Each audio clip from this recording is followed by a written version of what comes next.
you gotta be so heartless? I know you think it's harmless. You're tearing me apart. So hey guys, we're back here. We're gonna be filming today for our Planet Zoo franchise, and today I really wanted to work on this enclosure. I've noticed and I've gotten a lot of good feedback about how flat the zoo is looking so far, and I'm not saying it's necessarily a bad thing to build your zoo flat, and we definitely didn't want to go overboard on the terrain, but we've got, like 100,000 to mess with. I think we should start to do some more with terrain and everything. So first of all, we're gonna hop in. We're gonna edit these barriers, and we'll probably go to like there. Delete that, and let's come in and start off this episode with a time lapse here. First of all, we got to get the animals boxed up and moved. Then we got to get all these trees out of the way and all these habitat items because they will mess with terrain modification, which can be a pain in the butt. Um, but I talked about this over and over again in my stream. We ran out of time in the last episode. It ran super long.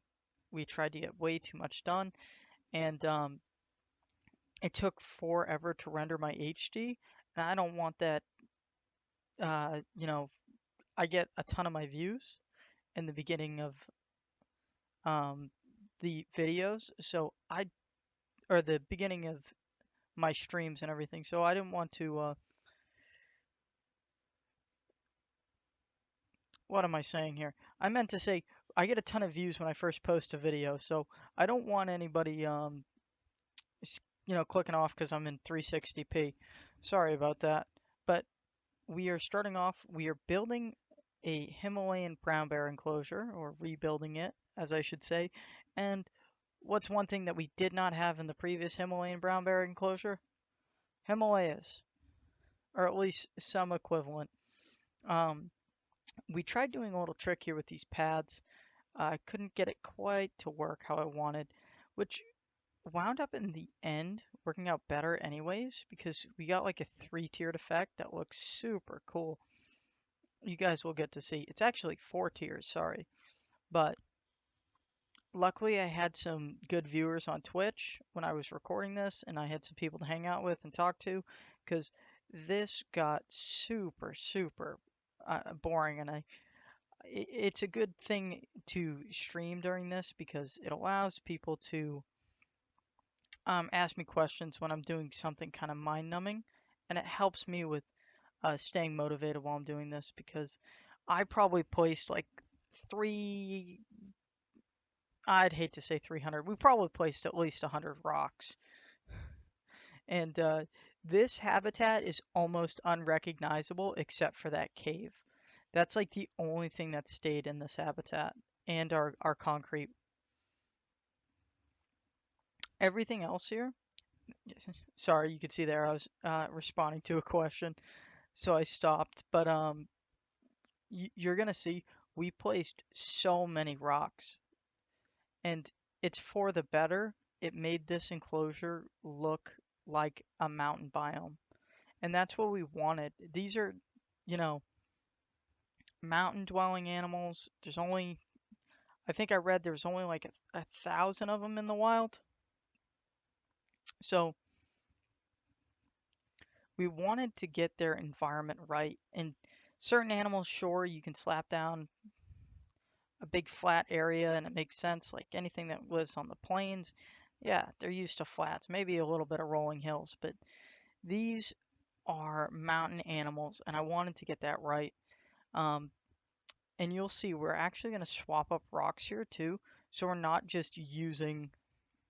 Um, and don't worry, we don't wind up using these snow rocks. I did not realize how white these were, how bright that is, and it's just like it glares, and it's. I mean, of course, snow glares, but I couldn't stand looking at it.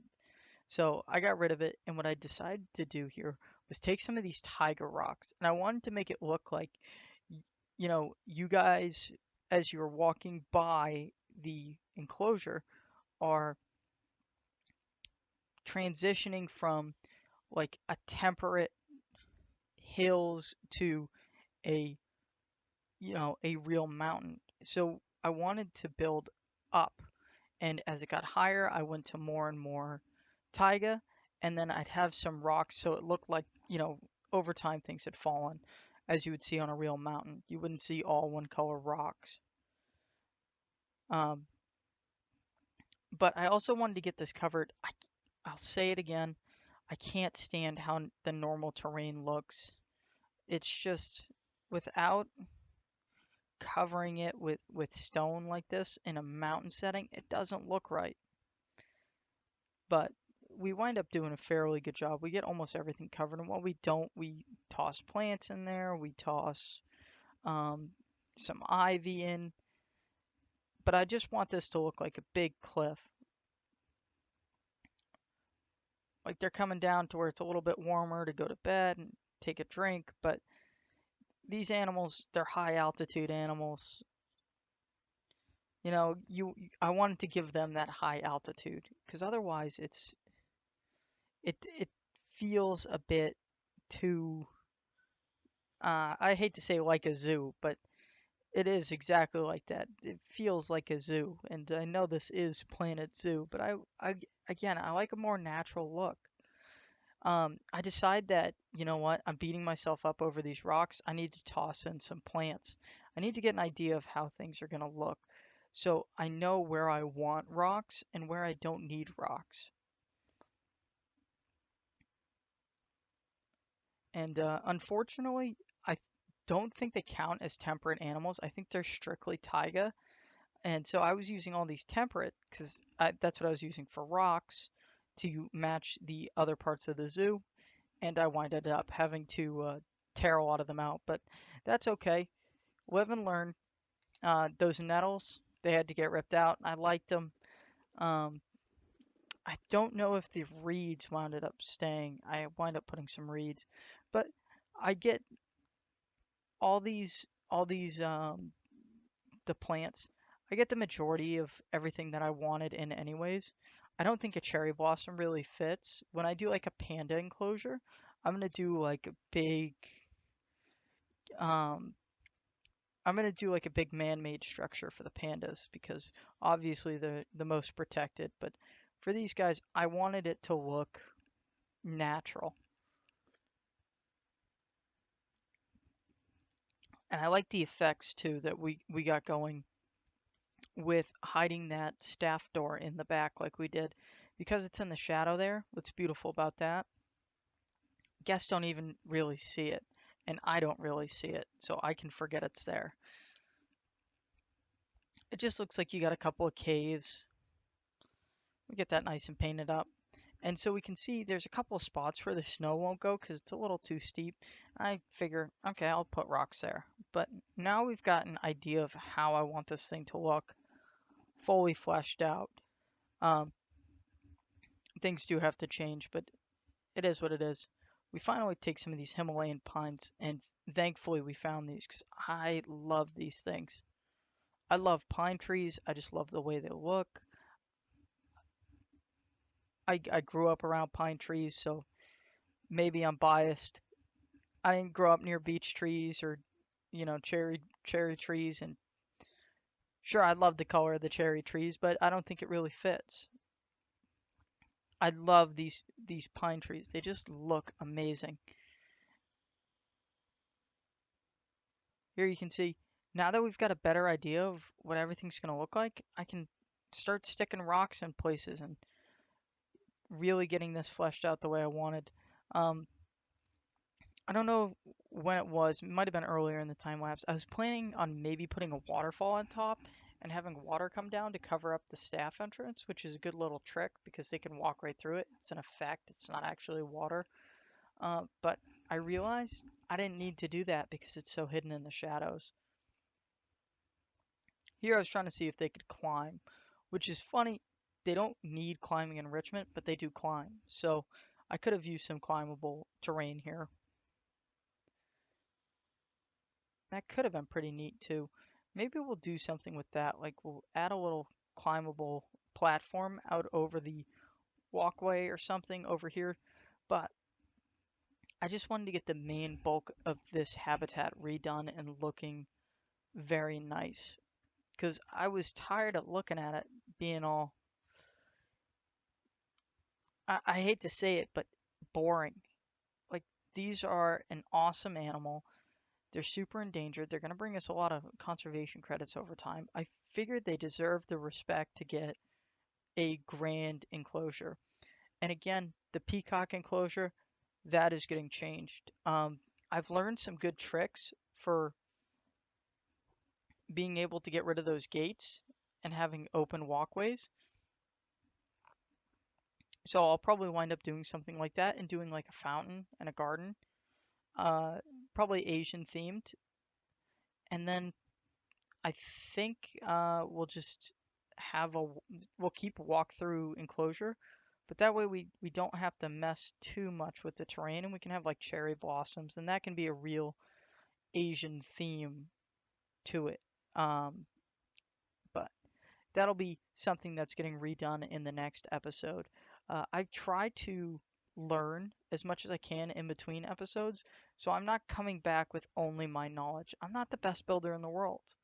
Um, I'll take a lot of creativity, uh, which I do have a ton of creativity, and I love designing things on my own. But I also like getting little tips, things that I don't, wouldn't know about, and being able to figure something out and turn it into something in my own zoo. So if you can watch any building tutorial or any YouTuber and they do something that's, you know, you're like, wow, that's really cool. You don't have to copy it or download it from Steam. Just take the same idea that they have and make it your own. I think that works 10 times better. So, um, I've seen plenty of people do these like multi-tiered enclosures, but I didn't want to download a multi-tiered enclosure and just plop it in. I wouldn't think it would fit right. I want this all to be made by me. So here, we took the idea, we ran with it, we changed it up for what we needed. So here you can see we get the barriers in, got a little bit of research going, and we pop them back in, and here's where we maybe did we get rid of all the plants? No, because those nettles are still there. We had a cub escape, so but here you can see we had to get rid of those plants. Doesn't look like the reed survived, unfortunately. But also we're fiddling, and then finally we get the traversable area just right, and it's just it's awesome. It's awesome because now you have this area where we can put enrichment items, and it'll incentivize the bears to be where everybody can see them, but they have the choice of going up top there. And I think that just works.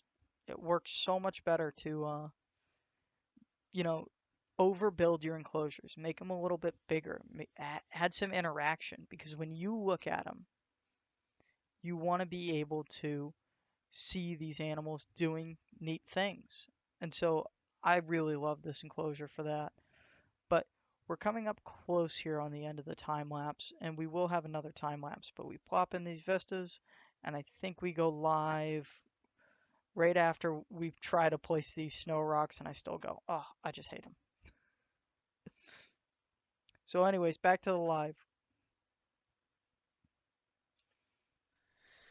We'll have to do something with this. We'll transform this peacock enclosure eventually. Ah, and I can't forget. Where was it? No, that's the female. This male here, I promised to name after my first subscriber. So that will be Jack.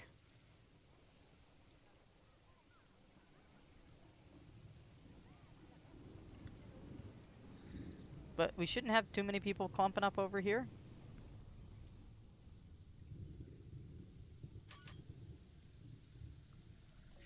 Oh no. We gotta pause this.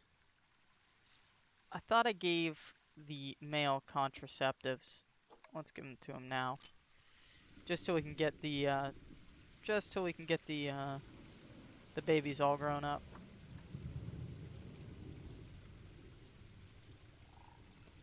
Once we get once we can get these babies grown up and shipped out of here, it's gonna be so much better. Same thing with these peacocks. So now really what I want to do is I want to start transforming this. I want And here we are back with our second time lapse. Here we are modernizing our information center, which we've talked about, and I really like the idea that we came up with, and I can't remember my Twitch viewer who recommended this, but they um they recommended that we build things kind of rustic at first and then we slowly modernize. And I don't think this building's ever going to become super modern. I think as is, it's really good. As after this little time lapse, I like how it looks, and maybe it's me being biased towards the slate roofs, which we wind up going with, but um, we still keep a little bit of that rustic vibe with using logs, but we get it nice and stoned out, and it just looks like I, I would hate to say a ski lodge, but it looks like a ski lodge. And I uh, I didn't do much skiing myself, but I've been to a few ski lodges, and I always remember they always have like a warm, welcoming feeling, and that just goes good with the entrance of the zoo.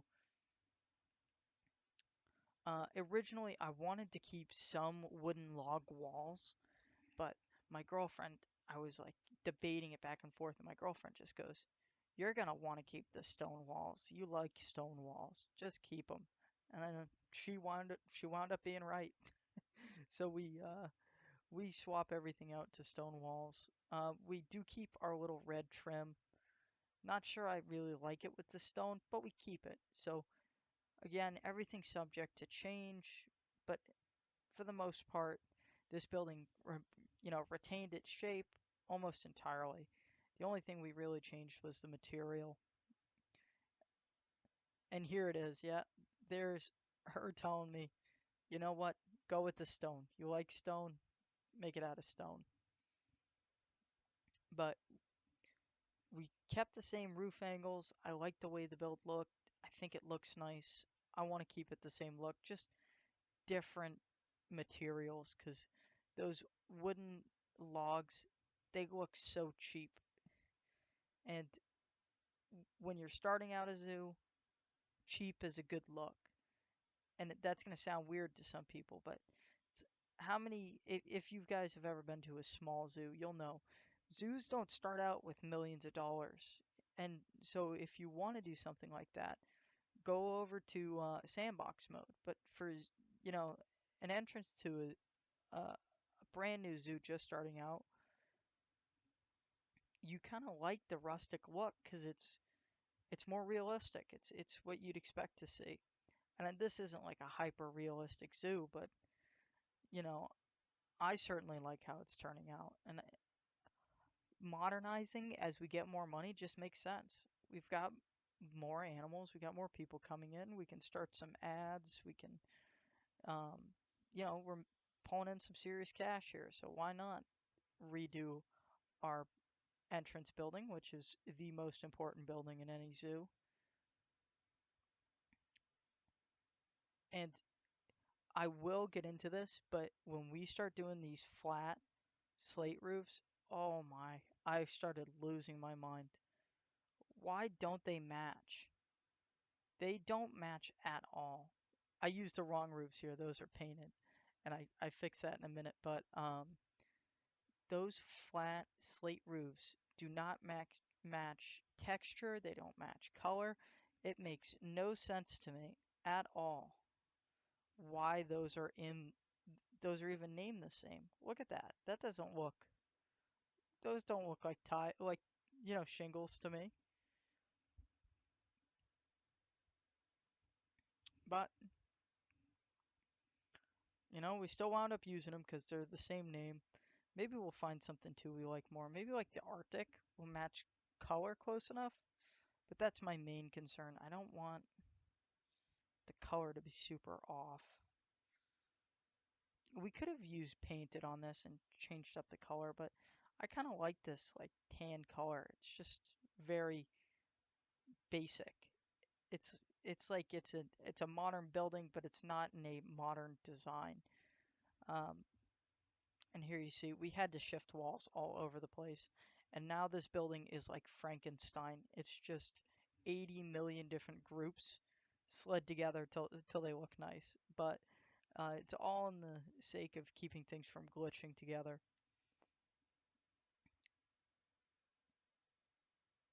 And I think the worst part is you're going to see it here in a second. Those didn't line up right, the eaves. And on the top ones, we make the mistake of shifting the whole roof to match the eaves instead of just shifting the eaves to match the whole roof. And it gave us a little bit more of a problem just clicking everything. We do patch the floor. I don't know if we do this in the episode or just after the episode. I winded up recording that, but um, nothing actually really happened. So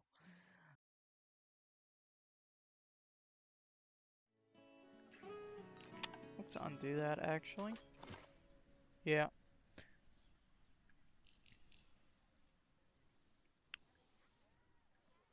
But now we have a beautiful entrance, and that does look a lot better, that information area, now that it's been modernized. Maybe we go ahead and we...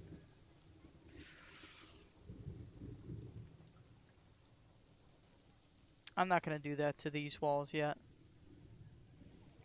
Though we could.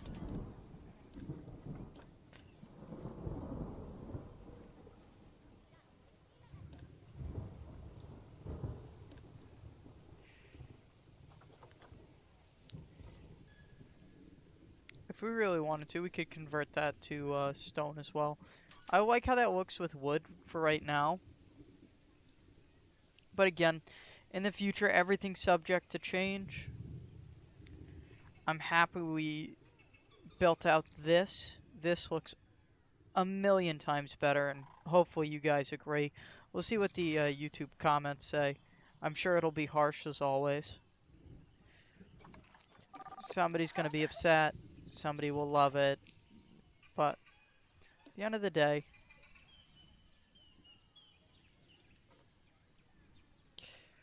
really comes down to, you know, I hate to say it, but what I like, and I like this, so we're probably going to stick with it.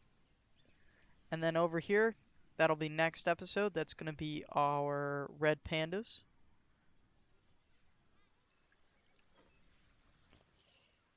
But this is, I think this is gorgeous. So we're going to wrap it up here. And then in the next episode, we're going to do our red pandas. Sorry for the no new enclosures, but like I said, I want to make sure everything looked right before I started moving on to anything new. Um, and I really just could not get around the fact I hated how this looked. It was so flat and boring, and now we've got some dimension to it. You've got some height. You've got everything looks a little bit better. We got our cute little baby girl here. So she'll grow up, and between episodes, I'm just going to play it out, let some of the babies grow up, and then sell those off for conservation credits so we can get some better looking red pandas. Thank you everybody for watching, and thanks for catching the stream if you did. Make sure to leave a like and follow me on Twitch and subscribe on YouTube so you can see more stuff like this. This is